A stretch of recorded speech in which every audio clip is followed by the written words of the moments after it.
Hi everybody, Steve here from New England Saws. We're going to continue our 660 build by putting the clutch and the clutch drum on. So the first thing we need to do is take our piston stop tool and put it in the spark plug hole. And then you just want to clean the threads here, make sure there's no oil, and I put Loctite on this. You want to put the Loctite right here on the threads on the crank. Okay. And then you simply take your clutch, and it's a left hand thread, so to tighten it you go backwards, which you usually do. But before we do that, don't forget this part. This is just a little spacer. The bump faces out, so the cup goes on the inside. That goes on there first. Okay, so now we can put the clutch on. Go ahead and get this. It just spins on. The torque on this is pretty high, so most of the time I have to put this on the ground and hold it down. But what you want to do is get a reverse click type torque wrench, and then you set it to the right torque value, and then you just torque it down.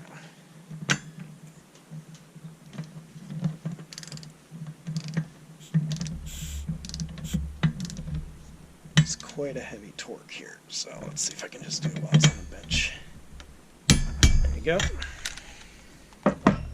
Okay, so then you can just back this off a little bit, take your piston stop tool out, and you won't need that again for the builds. Okay, the next thing to go on is your clutch bearing. Again, when we bulletproof our saws, we use the steel OEM clutch bearings here.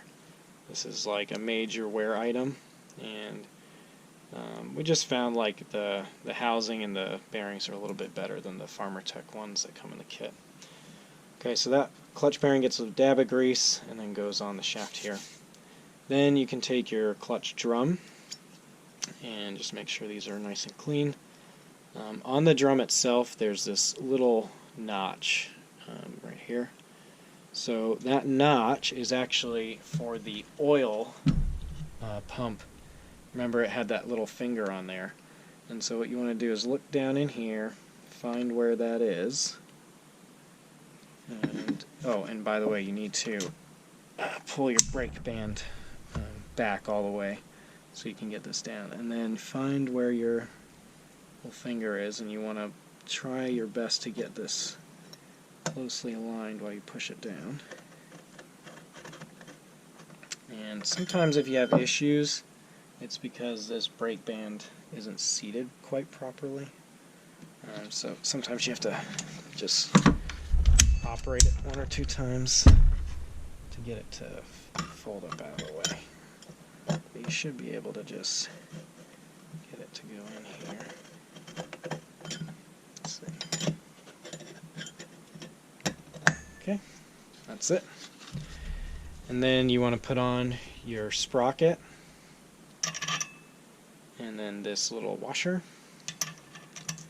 and then this little E-clip. And that E-clip, I just use a flathead and let it go straight down here. Give it a little tap. And make sure that's all the way in, so this doesn't come flying off. Yep. And that's it. So then you should be able to freely rotate this. And everything should be good to go. Okay. And we're pretty much there.